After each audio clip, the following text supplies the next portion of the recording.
what were your influences for Content Cop? Because, like, for instance, how did you decide to make music videos as part of it? How did you decide to do the opening where you're dressed in a police uniform and you're just fighting your friend? Like, where did all of that stuff come from? I don't know. It was like my eyes were opened a little after I did Hair Cake with Max Mofo and Filthy Frank. I was like, you know, this is fun. Like, I could probably do a lot more like skits and stuff like that. So I just... You know, when I got back home from Australia, I said, all right, I'll do some of this stuff. And I just immediately started doing it. I mean, it's one of those things. I think at the time I was like a little bit frustrated with some of the things I was seeing on YouTube and the sorts of things I was seeing that were successful. So I was like, all right, I could riff on these things and not feel bad about it. So that's what I did. And as far as like the skits and doing the different things like the music video and all this sort of stuff, it's like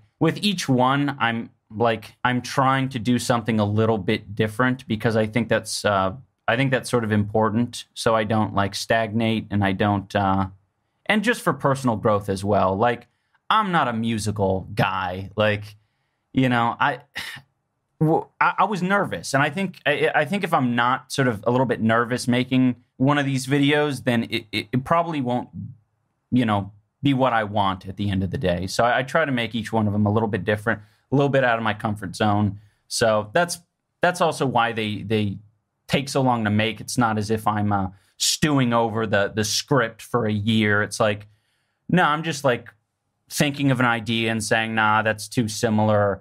No, that's too easy or too whatever, too out there. So I would say a lot of the process is simply like just crossing things off in my head and just thinking about new stuff. I don't know. So when you did, you do a few of the Content Cops, and occasionally you've gotten in a bit of trouble with them. Oh, I've never gotten in trouble from a Content Cop. It's funny you would say that. What trouble have I gotten in?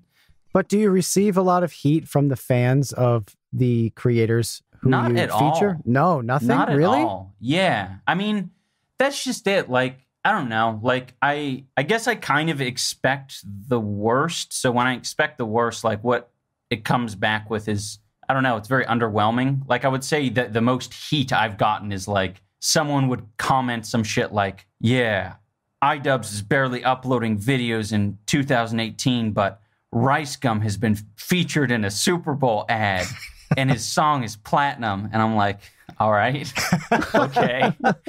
Like, you could barely contain your laughter as you're saying that.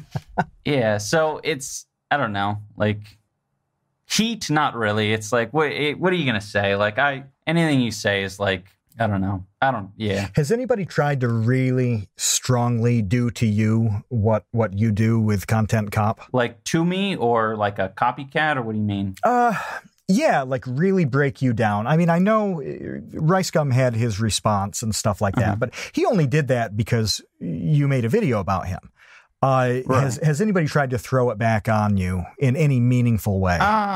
Yeah, I mean, I'm sure they have. I think I've come across a couple videos. Not anything massive, but like, yeah, I mean, I'm sure some people have, and I totally welcome it. I think it's like, so occasionally people will joke like, the next Content Cop is Content Cop iDubbbz. He's going to do one on himself. And it's like, that doesn't work. Like, there's in no world does that work, because like I have full control over it. Like, I'm extremely biased, and like the only way for it to work is for someone else to do it on me, and you know, that way it'll be, you know, as I guess as potent as it would be if I did it on someone else, sort of thing. So yeah, but you know how to do it on yourself now that you watched that tutorial from that old man on how to do the split screen. Oh, that's true. Yeah.